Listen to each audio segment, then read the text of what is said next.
সম্মানিত মুসল্লিবৃন্দ, আজকে আমাদের আলোচ্য বিষয় উম্মতের প্রতি রাসূলুল্লাহ সাল্লাল্লাহু আলাইহি ওয়াসাল্লামের দরদ ও ভালোবাসা। পৃথিবী যখন আইয়ামে জাহিলিয়াতের অন্ধকারে নিমজ্জিত ছিল, কোথাও শান্তি ছিল না, স্বস্তি ছিল না, চতুর্দিকে বিপর্যয়, ধর্মের নামে অধর্ম বিরাজ করছিল, কুফর এবং শিরকের বেড়াজালে আবদ্ধ হয়ে পড়েছিল সবাই। নারীরা সম্ভ্রম হানা হচ্ছিল সর্বত্র, কন্যা সন্তানকে জীবিত কবর দেওয়া হচ্ছিল অহরহ। নির্যাতন, জুলুম, মারামারি, হানাহানি, কাটাকাটি, উন্মাত্ততায় সমস্ত পৃথিবীবাসী, সমাজবাসী যখন নিমজ্জিত হয়ে পড়েছিল, আল্লাহ সুবহানাহু ওয়া তাআলা এই বিপর্যয় এবং করুণ অবস্থা নিরসনের জন্য পৃথিবীতে আমাদের প্রিয় নবী জনাবে মুহাম্মদুর রাসূলুল্লাহ সাল্লাল্লাহু আলাইহি ওয়াসাল্লামকে রাহমাতুল লিল আলামিন, দয়ার নবী, রহমতের আধার রূপে প্রেরণ করেন।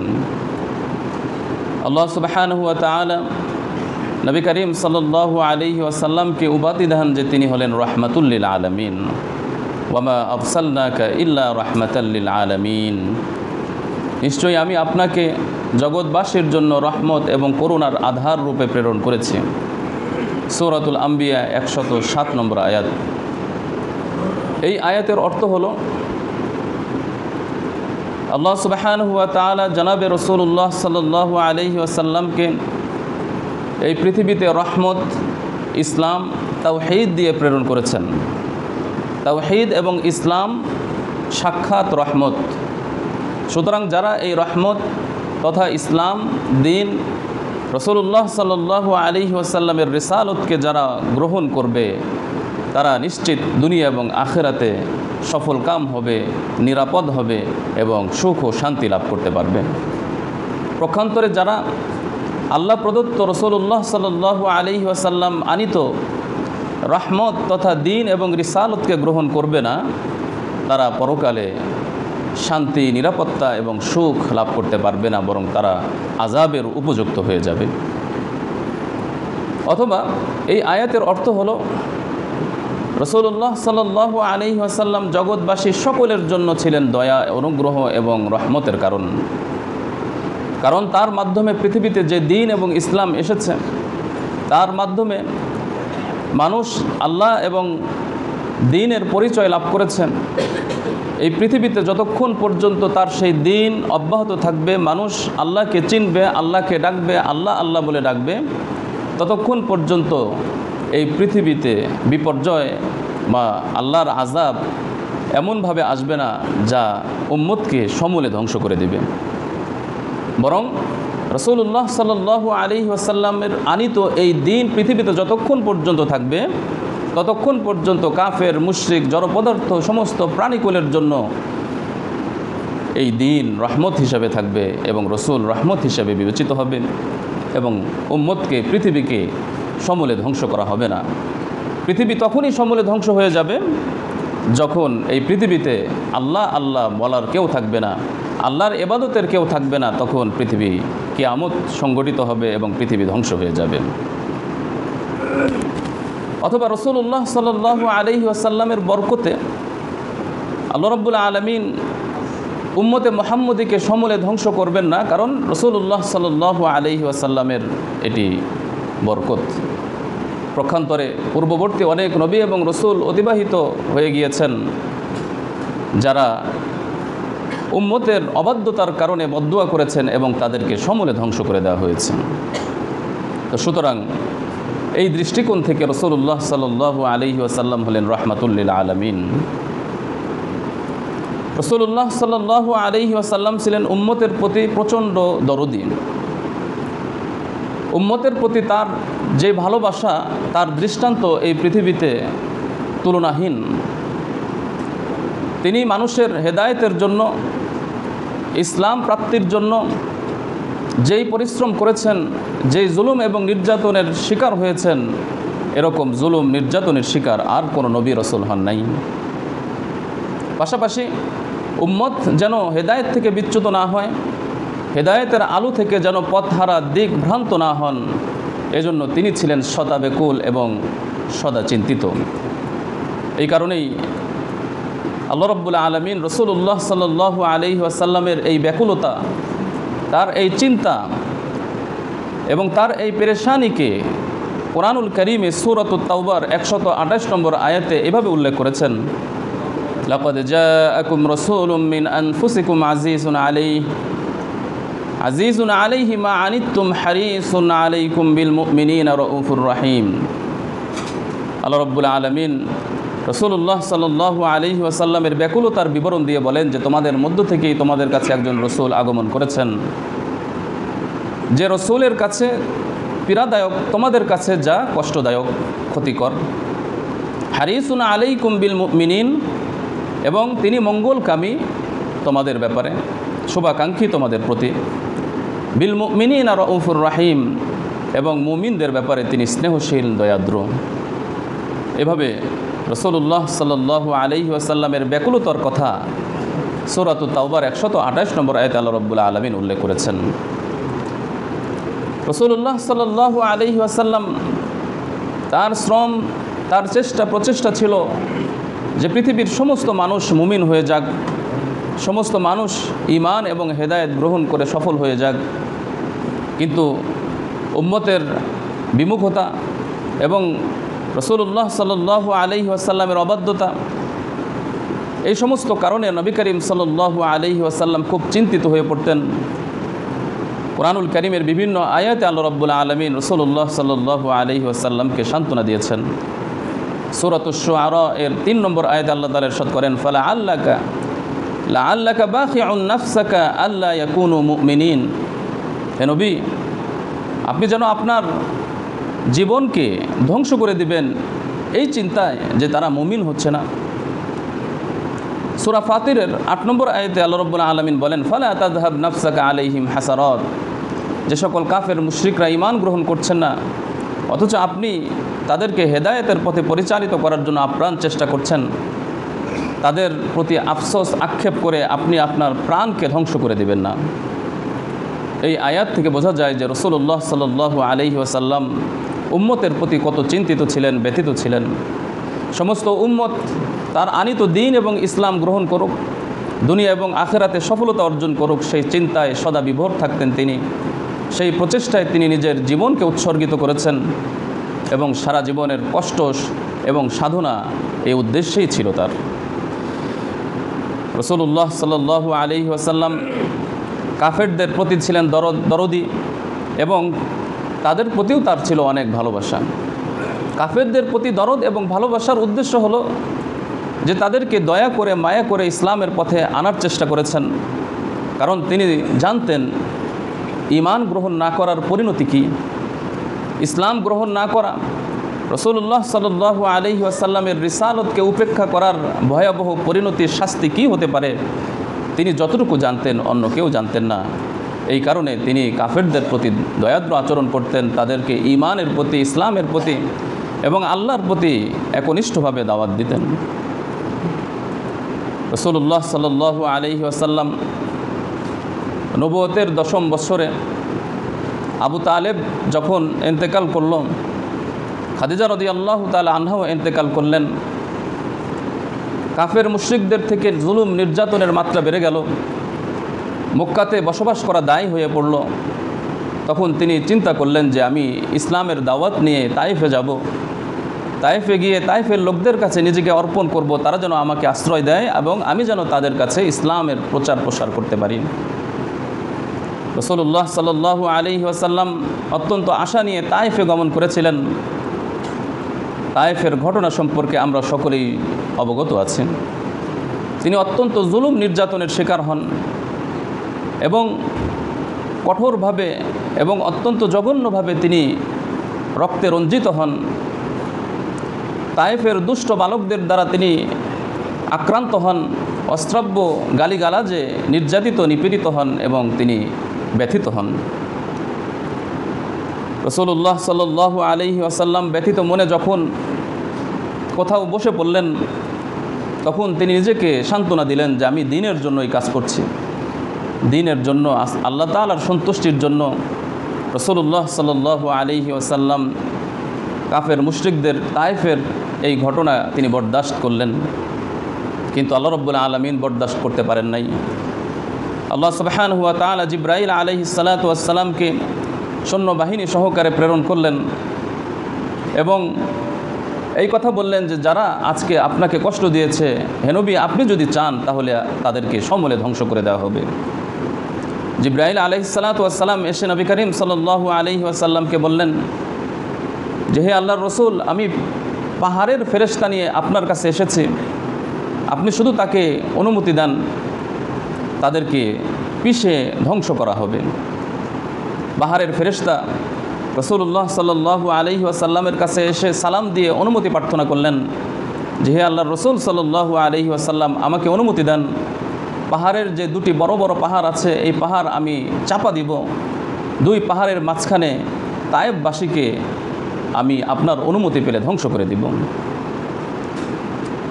আমরা সাধারণ মানুষ হলে সেই কষ্টে, গ্লানিতে, নির্যাতনের কারণে আমরা এই অনুমোদন দিয়ে দিতাম যে তাদেরকে ধ্বংস করা হোক। যারা নবীর সাথে বেয়াদবি করেছে, আল্লাহর পক্ষ থেকে প্রেরিত বার্তাবাহক যার সাথে তারা বেয়াদবি করেছে, তাদের বাঁচার অধিকার নাই, এই কথা আমরা সাধারণ মানুষ বলতাম। কিন্তু রাসূলুল্লাহ সাল্লাল্লাহু আলাইহি ওয়াসাল্লাম ছিলেন উম্মতের প্রতি দরদি, যার কারণে তিনি এই অনুমোদন ফেরেশতাদেরকে দিলেন না। তিনি যে মন্তব্য করেছেন সহিহ বুখারী 3231 এবং সহিহ মুসলিমের 1795 নম্বর বর্ণনা এসেছে, তিনি মন্তব্য করে বলেন বাল আরজু, না আমি এই অনুমতি দিতে পারি না, বরং আমি আশা করি, আল্লাহর কাছে প্রত্যাশা করি, আইয়ুখরিজাল্লাহু মিন আদলাবিহিম মাইয়াবুদুল্লাহ ওয়াহদাহ, আমি আল্লাহর কাছে এই প্রত্যাশা করি যে আল্লাহ রাব্বুল আলামিন তাদের মধ্য থেকে কাউকে অথবা এই সকল কাফের মুশরিকদের ঔরস থেকে এমন সম্প্রদায় সৃষ্টি করবেন, আবির্ভাব ঘটাবেন, যে সম্প্রদায় এক আল্লাহর ইবাদত করবে, লা ইউশরিকু বিহি শাইআ, আল্লাহর সাথে কাউকে শরিক করবে না।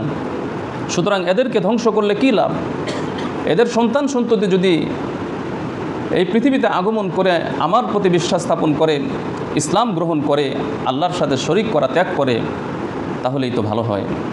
সুতরাং তিনি এই দোয়া করলেন, তিনি তাদেরকে সমূলে ধ্বংসের বদদোয়া করেন নাই।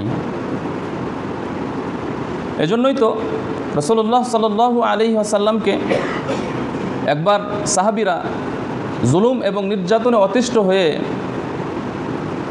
আবেদন করলেন যে হে আল্লাহর রাসূল সাল্লাল্লাহু আলাইহি ওয়াসাল্লাম, আপনি কাফেরদের বিরুদ্ধে বদদোয়া করুন, যারা আপনাকে জুলুম করছে, নির্যাতন করছে, আমাদেরকে জুলুম নির্যাতনে অতিষ্ঠ করছে, আপনি ওই সকল ব্যক্তিদের নাম ধরে ধরে বদদোয়া করে তাদের ধ্বংসের দোয়া করুন।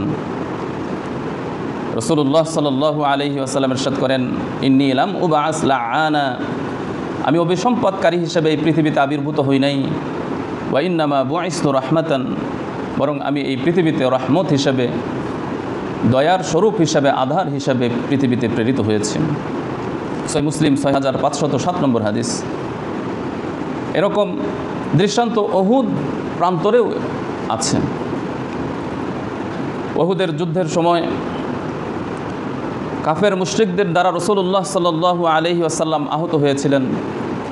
তার সমস্ত শরীর রক্তে রঞ্জিত হয়ে গিয়েছিল, তার শরীরে আঘাত লেগেছিল, তার মাথায় আঘাত লেগেছিল, তার মুখে আঘাত লেগে দাঁত মোবারক শহীদ হয়ে গিয়েছিল। সাহাবীদের অবস্থা ছিল অত্যন্ত নাজুক। রাসূলুল্লাহ সাল্লাল্লাহু আলাইহি ওয়াসাল্লামের চোখের সামনে তার প্রিয় চাচা হামজা রাদিয়াল্লাহু তাআলা আনহু শহীদ হয়ে যান। তার চোখের সামনে হানজালা রাদিয়াল্লাহু তাআলা আনহু শহীদ হয়ে যান এবং তিনি নিজের চোখে জান্নাতের সুসংবাদ প্রাপ্ত হযরত আনাস ইবনে নদর রাদিয়াল্লাহু তাআলা আনহুকে দেখতে পান যে শহীদ হয়ে যাচ্ছেন। তার শরীরে 80 থেকে 83টি তীর এবং বর্ষার আঘাত লেগেছিল। তার সমস্ত চেহারা বিকৃত হয়ে গিয়েছিল। নজর ইবনে হারেসকে দেখে চেনা যাচ্ছিল না সে কে। তার বড় বোনকে ডাকা হয় তার লাশ শনাক্ত করার জন্য। তার বড় বোন আঙ্গুলের ডগা বা আঙ্গুরের দাগ দেখে, আঙ্গুলের ডগা দেখে তার লাশ চিহ্নিত করেন। এই ছিল তাদের অবস্থা। শুধু তাই নয়, সমস্ত সাহাবীরা রাসূলুল্লাহ সাল্লাল্লাহু আলাইহি ওয়াসাল্লামকে চতুর্দিকে বেষ্টন করে ঢাল বনে যান। যত তীর এবং আঘাত আসছিল সাহাবীদের উপর নেমে আসছিল, রাসূলুল্লাহ সাল্লাল্লাহু আলাইহি ওয়াসাল্লামের পাশে ছিলেন তালহা ইবনে উবাইদুল্লাহ রাদিয়াল্লাহু তাআলা আনহু, যাকে চলন্ত শহীদ বা জীবন্ত শহীদ বলা হয়।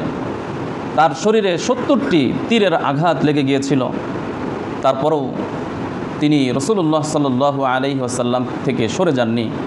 একটি তীরের আঘাতও তার সজ্ঞানে লাগতে দেন নাই।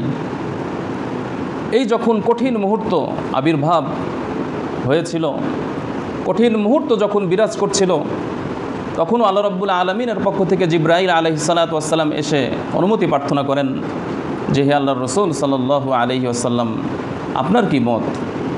আপনি কি চান এদেরকে ধ্বংস করে দেওয়া হোক? রাসূলুল্লাহ সাল্লাল্লাহু আলাইহি ওয়াসাল্লাম যে মন্তব্য করেছেন, সহিহ বুখারী 4070 এবং সহিহ মুসলিমের 1791 নম্বর বর্ণনায় এসেছে। তিনি এতটুকু মন্তব্য করলেন এবং একটি দোয়া করলেন বদদোয়ার পরিবর্তে। সে মন্তব্যটি হলো, কাইফা ইউফলিহু কওমুন শাজ্জু নাবিয়াহুম, সেই সম্প্রদায় কিভাবে সফলকাম হবে যে তার নবীকে আঘাত করে, ওয়াকাসারু রাবাইয়াতাহু, এবং তার দাঁতকে ভেঙে দেয়, অথচ নবীর অপরাধ শুধুমাত্র এতটুকু, ওয়াহুয়া ইয়াদউহুম ইলাল্লাহ, যে তিনি মানুষদেরকে তাদেরকে আল্লাহর দিকে ডাকছেন। রাসূলুল্লাহ সাল্লাল্লাহু আলাইহি ওয়াসাল্লাম এই মন্তব্য করার পর তিনি আল্লাহর কাছে বদদোয়া করার পরিবর্তে যে দোয়াটি করলেন তা হলো, রব্বিগফির লিকওমি ফাইন্নাহুম লা ইয়ালামুন, হে আমার রব, আপনি আমার কওমকে, আমার সম্প্রদায়কে, আমার উম্মতকে আপনি ক্ষমা করে দিন, কারণ তারা জানে না, তারা অবুঝ। আপনি যে আমাকে প্রেরণ করেছেন, আমি সাইয়্যিদুল মুরসালিন, খাতামুন নবিয়্যিন, হাবিবুল্লাহ, আল্লাহর প্রিয়, এই বিষয়টি তারা অনুধাবন করতে পারে না। এই বিধায় আজকে আমাকে তারা আহত করেছে, জর্জরিত করেছে। তারা অবুঝ, তারা জানে না, আপনি তাদেরকে ক্ষমা করে দিন। এই ছিল রাসূলুল্লাহ সাল্লাল্লাহু আলাইহি ওয়াসাল্লামের উদারতা, ক্ষমা। শুধু তাই নয়, রাসূলুল্লাহ সাল্লাল্লাহু আলাইহি ওয়াসাল্লাম কাফের মুশরিকদের থেকে নির্যাতিত, নিপীড়িত হয়ে মক্কা থেকে মদিনাতে যখন হিজরত করে আসেন, এবং মদিনাতে আসার পর প্রথম 8 বছর কাফের মুশরিকদের সাথে লড়াই হয়, এবং সেই লড়াইয়ে মুসলমানদের অনেক ব্যক্তিরা, সাহাবীরা শাহাদত বরণ করেন।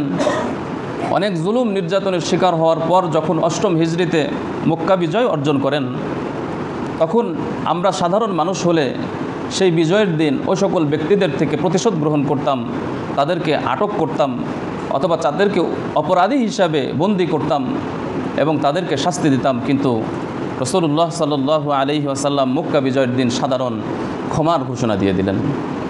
এই ছিল রাসূলুল্লাহ সাল্লাল্লাহু আলাইহি ওয়াসাল্লামের উদারতা এবং ক্ষমা। শুধু তাই নয়, রাসূলুল্লাহ সাল্লাল্লাহু আলাইহি ওয়াসাল্লামের চাচার হত্যাকারী ওয়াহশী, তাকে পর্যন্ত রাসূলুল্লাহ সাল্লাল্লাহু আলাইহি ওয়াসাল্লাম ক্ষমা করে দিয়েছেন।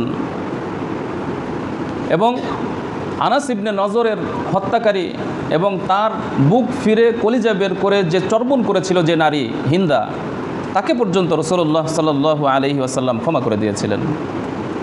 হাতে গোনা 4 জন ব্যক্তি ব্যতীত রাসূলুল্লাহ সাল্লাল্লাহু আলাইহি ওয়াসাল্লাম সাধারণ ক্ষমা ঘোষণা কেন করে দিয়েছিলেন? যেন ওই সকল ব্যক্তিরা রসুলের দয়ার কথা জানতে পারে, ইসলামের আদর্শ এবং রসুলের আদর্শের কথা শুনে তারা যেন ইসলাম গ্রহণ করতে পারে। এবং বাস্তবিক পক্ষে তাই হয়েছিল। প্রিয় চাচা হামজা রাদিয়াল্লাহু তাআলা আনহুর হত্যাকারী ওয়াহশী, তিনি পরবর্তীতে মুসলমান হয়ে যান।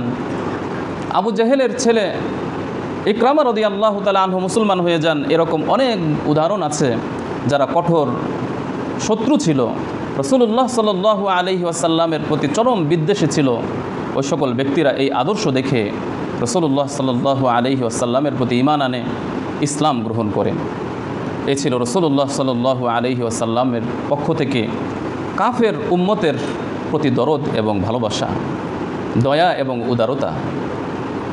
সুতরাং যারা রাসূলুল্লাহ সাল্লাল্লাহু আলাইহি ওয়াসাল্লামের আনিত দ্বীন এবং রিসালাতকে গ্রহণ করবে, তারা প্রকৃত রহমত গ্রহণ করে পরকালীন সফলতা এবং শান্তি ও নিরাপত্তা লাভ করতে পারবেন।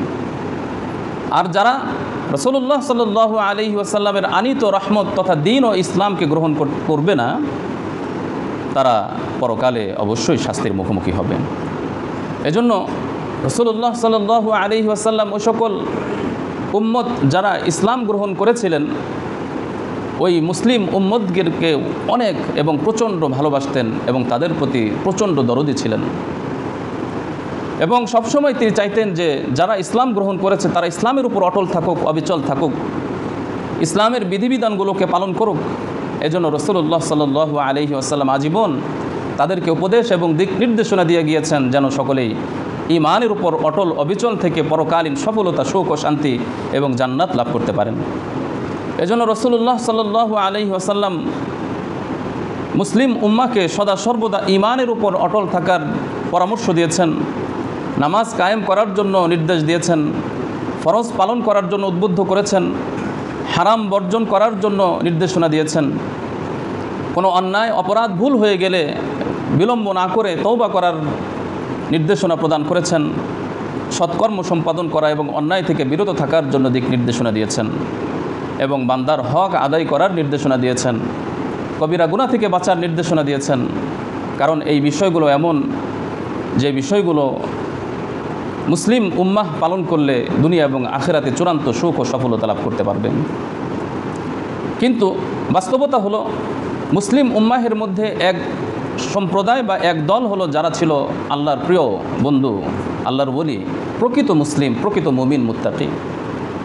আর এক ভাগ হলো যারা দুনিয়ার মোহে আক্রান্ত হয়ে, শয়তানের ধোকায় প্ররোচিত হয়ে, কুপ্রবৃত্তির তাড়নায় ধোকাগ্রস্ত হয়ে তারা ইসলাম থেকে বিচ্যুত হয়ে গিয়েছেন বা ইসলামের বিধানগুলোকে যথাযথভাবে পালন করতে পারে নাই, কবিরা গুনাহে লিপ্ত হয়েছে, গুনাহ করার পর তওবা করতে পারে নাই। রাসূলুল্লাহ সাল্লাল্লাহু আলাইহি ওয়াসাল্লাম ওই সকল গুনাহগার মুসলিম উম্মাহের প্রতিও অত্যন্ত চিন্তিত এবং ব্যথিত থাকতেন। তার ব্যথিতর নমুনা সহিহ মুসলিমের 346 নম্বর বর্ণনায় আবদুল্লাহ ইবনে আমর ইবনে আস রাদিয়াল্লাহু তাআলা আনহু থেকে যেই রওয়ায়াতটি বর্ণিত হয়েছে তা থেকে জানা যায়।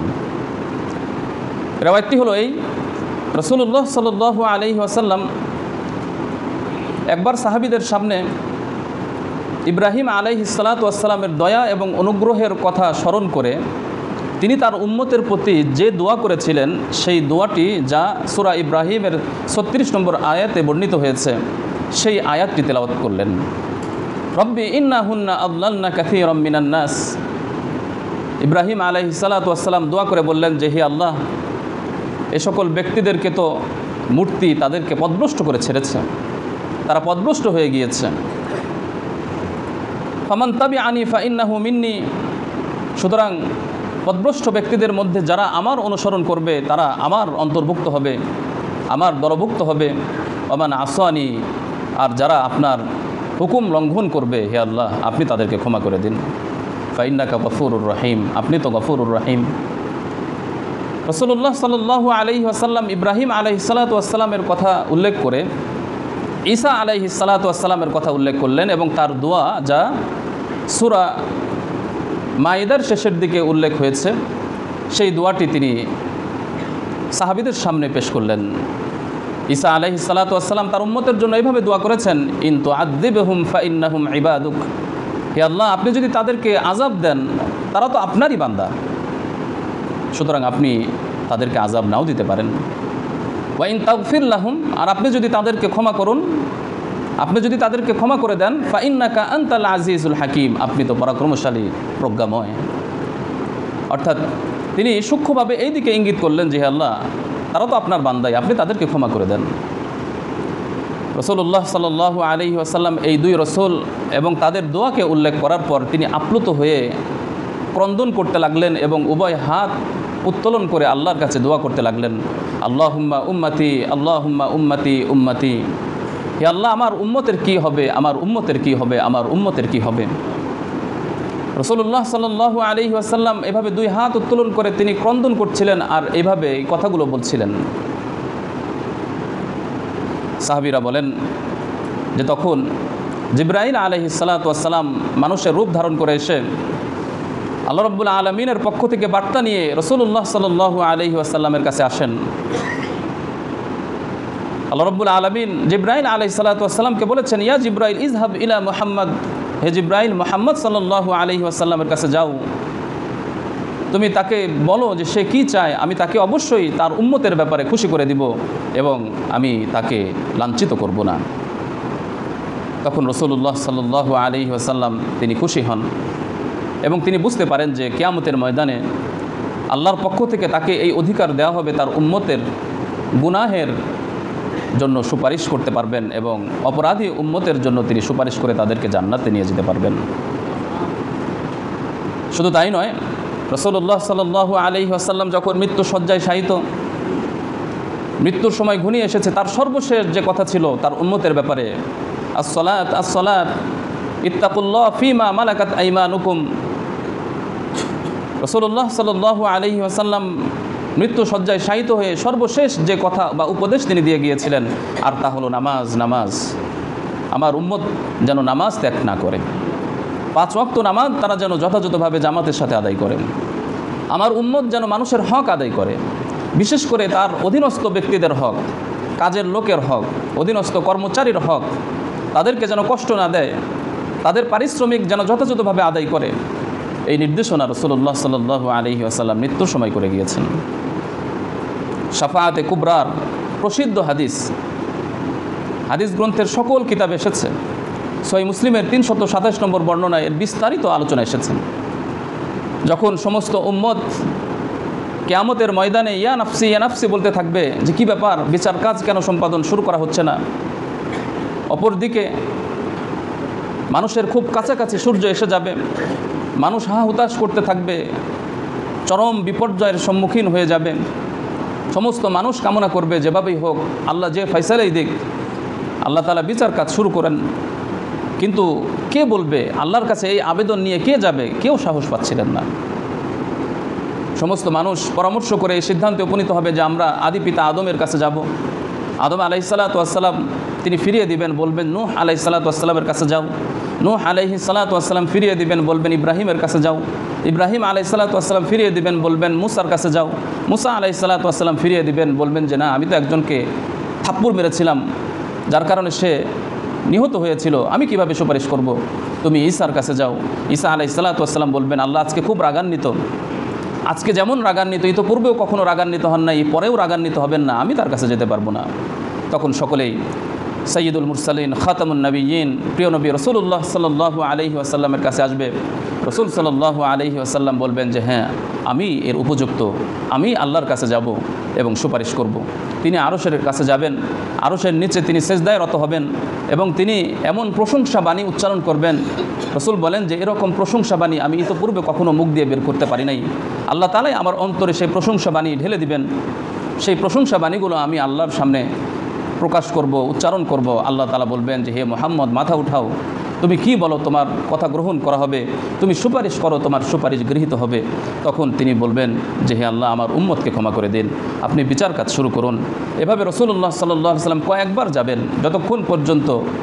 যতক্ষণ পর্যন্ত উম্মতে মুহাম্মাদের অপরাধী যারা, তাদের অপরাধের কারণে জান্নাতের ফয়সালা হবে না, তাদের জন্য রাসূলুল্লাহ সাল্লাল্লাহু আলাইহি ওয়াসাল্লাম সুপারিশ করবেন। এই হলো রাসূলুল্লাহ সাল্লাল্লাহু আলাইহি ওয়াসাল্লাম কর্তৃক উম্মতের প্রতি দরদ এবং ভালোবাসা। সহিহ মুসলিমের 198 নম্বর বর্ণনা এসেছে, রাসূলুল্লাহ সাল্লাল্লাহু আলাইহি ওয়াসাল্লাম বলেন লিকুল্লি নাবিয়্যিন দাওয়াহ, প্রত্যেক নবীরই একটি দোয়া করার সুযোগ দেওয়া হয়েছিল, যেই দোয়াটি অবশ্যই আল্লাহ তাআলা কবুল করবেন বলে ওয়াদা দিয়েছেন। কিন্তু আমি সেই দোয়াটি এই পৃথিবীতে করি নাই, কিন্তু অন্যান্য নবীগণ সেই দোয়া এই পৃথিবীতে করে গিয়েছেন, তারা এই পৃথিবীতে সেই দোয়ার সুফল পেয়েছেন, কিন্তু আমি সেই দোয়াটি হাতে রেখে দিয়েছি। আমি চাই কিয়ামতের ময়দানে সেই দোয়াটি আমি আল্লাহর সামনে প্রকাশ করব, আর তা হলো আমি আমার উম্মতের শাফাআতের জন্য আমি আল্লাহর কাছে দোয়া করব। আমি আমার দাওয়াতকে, আমি আমার দোয়াকে আমার উম্মতের সুপারিশের জন্য গোপন করে রেখেছি, হাতে রেখে দিয়েছি। কিয়ামতের ময়দানে আমি আমার উম্মতের জন্য দোয়া করব। শাফাআতি লি আহলিল কাবাইর মিন উম্মতি, অন্য আরেকটি হাদিস এসেছে আবু দাউদের 4739 নম্বর হাদিস, আমি ওই সকল ব্যক্তিদের জন্য সুপারিশ করব যারা আমার উম্মতের মধ্যে কবিরা গুনাতে লিপ্ত হয়েছিল। কিন্তু যারা রাসূলুল্লাহ সাল্লাল্লাহু আলাইহি ওয়াসাল্লামের এই ভালোবাসার কদর করে রাসূলুল্লাহ সাল্লাল্লাহু আলাইহি ওয়াসাল্লাম কর্তৃক এই ভালোবাসার মূল্যায়ন করে যারা রসুলকে ভালোবেসেছে, রসুলের আনুগত্য করেছে, আল্লাহর হুকুম লঙ্ঘন ত্যাগ করেছে, রাসূলুল্লাহ সাল্লাল্লাহু আলাইহি ওয়াসাল্লামের যে সকল নিষেধাজ্ঞা তা ত্যাগ করেছেন, তারা হবে উম্মতের শ্রেষ্ঠ সন্তান এবং তারা বিনা হিসাবে প্রথমেই তারা জান্নাত লাভ করতে পারবে।